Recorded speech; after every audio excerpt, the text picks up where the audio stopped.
بھارت میں شائع ہونے والی کتاب کال کی اوتار نے دنیا بھر میں ہلچل مچا دی ہے۔ اس کتاب میں یہ بتایا گیا ہے کہ ہندوؤں کی مذہبی کتابوں میں جس کال کی اوتار کا تذکرہ ملتا ہے وہ آخری رسول صلی اللہ علیہ وآلہ وسلم بن عبداللہ ہی ہیں۔ اس کتاب کا مصنف اگر کوئی مسلمان ہوتا تو وہ اب تک جیل میں ہوتا اور اس کتاب پر پابندی لگ چکی ہوتی، مگر اس کے مصنف پنڈت وید پرکاش برہمن ہندو ہیں اور وہ الہ آباد یونیورسٹی سے وابستہ ہیں۔ وہ سنسکرت زبان کے ماہر اور معروف محقق اسکالر ہیں۔ پنڈت وید پرکاش نے کال کے اوتار کی بابت اپنے اس تحقیق کو ملک کے 8 مشہور و معروف محقق پنڈتوں کے سامنے پیش کیا تھا جو اپنے شعبے میں مستند گردانے جاتے ہیں۔ ان پنڈتوں نے کتاب کے بغور مطالعے اور تحقیق کے بعد یہ تسلیم کیا ہے کہ کتاب میں پیش کیے گئے حوالے مستند اور درست ہیں۔ برہمن پنڈت وید پرکاش نے اپنے اس تحقیق کا نام کال کی اوتار یعنی تمام کائنات کے رہنما رکھا ہے۔ ہندوؤں کی اہم مذہبی کتاب میں دراصل یہ ایک عظیم رہنما کا ذکر ملتا ہے جسے کال کی اوتار کا نام دیا جاتا ہے۔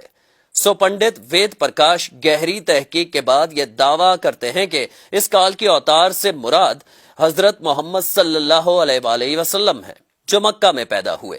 چنانچہ ان کا کہنا ہے کہ تمام ہندو جہاں کہیں بھی ہوں ان کو اب کسی اور کال کے اوتار کا انتظار کرنے کی ضرورت نہیں ہے، بلکہ اس کے لیے انہیں محض اسلام قبول کرنا ہے اور آخری رسول صلی اللہ علیہ وآلہ وسلم کے نقش قدم پر چلنا ہے جو بہت پہلے اپنے مشن کی تکمیل کے بعد اس دنیا سے تشریف لے جا چکے ہیں۔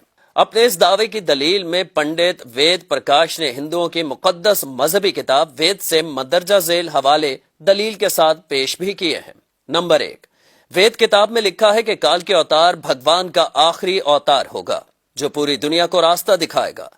ان کلمات کا حوالہ دینے کے بعد پنڈت وید پرکاش لکھتے ہیں کہ اس پیش گوئی کا اطلاق صرف حضرت محمد صلی اللہ علیہ وآلہ وسلم کے معاملے میں درست ہو سکتا ہے۔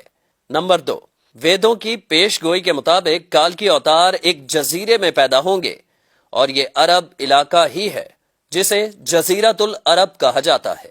نمبر 3، مقدس کتاب وید میں لکھا ہے کہ کال کے اوتار کے والد کا نام وشنو بھگت اور والدہ کا نام سومانب ہوگا، جبکہ سنسکرت زبان میں وشنو اللہ کے معنوں میں استعمال ہوتا ہے اور بھگت کے معنی غلام اور بندے کے ہیں۔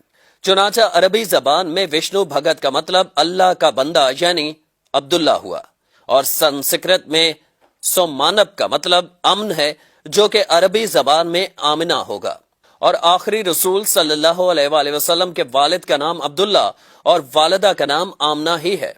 نمبر 4، وید کتاب میں لکھا ہے کہ کال کی اوتار زیتون اور کھجور استعمال کرے گا اور وہ اپنے قول و قرار میں سچا اور دیانتدار ہوگا، اور یہ دونوں پھل حضور اکرم صلی اللہ علیہ وآلہ وسلم کو مرغوب تھے، جبکہ آپ سچائی اور دیانتداری میں تو اس حد تک معروف تھے کہ مکہ میں محمد صلی اللہ علیہ وآلہ وسلم کے لیے صادق اور امین کے لقب استعمال کیے جاتے تھے۔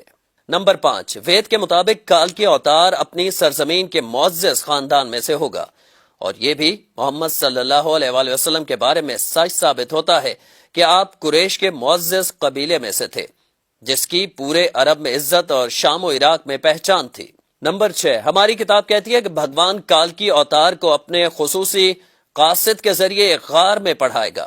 اس معاملے میں یہ بھی درست ہے کہ محمد صلی اللہ علیہ وآلہ وسلم مکہ کی وہ واحد شخصیت تھے جنہیں اللہ تعالیٰ نے غار حرا میں اپنے خاص فرشتے حضرت جبرائیل کے ذریعے تعلیم دی۔ نمبر 7، ہمارے بنیادی عقیدے کے مطابق بھگوان کال کی اوتار کو ایک تیز ترین گھوڑا عطا فرمائے گا جس پر سوار ہو کر وہ زمین و آسمانوں کی سیر کرائے گا، اور محمد صلی اللہ علیہ وآلہ وسلم کا براق پر معراج کا سفر اس پیشگوئی کا مصداق بن کر اسے آپ کی بابت ہی درست ثابت کرتا ہے۔ نمبر 8، نیز لکھا ہے کہ ہمیں یقین ہے کہ بھگوان کال کی اوتار کی بہت مدد کرے گا اور اسے بہت قوت عطا فرمائے گا، اور ہم یہ جانتے ہیں کہ جنگ بدر میں اللہ نے محمد صلی اللہ علیہ وآلہ وسلم کی فرشتوں سے مدد فرمائی۔ نمبر 9، ہماری ساری مذہبی کتابوں کے مطابق یہ پیش گوئی ملتی ہے کہ کال کی اوتار گھوڑ سواری، تیر اندازی اور تلوار زنی میں ماہر ہوگا۔ پنڈت وید پرکاش نے اس پیش گوئی پر بڑا خوبصورت تبصرہ کیا ہے جو بڑا اہم اور قابل غور ہے۔ وہ لکھتے ہیں کہ گھوڑوں، تلواروں اور نیزوں کا زمانہ بہت پہلے گزر چکا ہے۔ اب تو ٹینک، توپ اور میزائل جیسے ہتھیار استعمال میں ہیں۔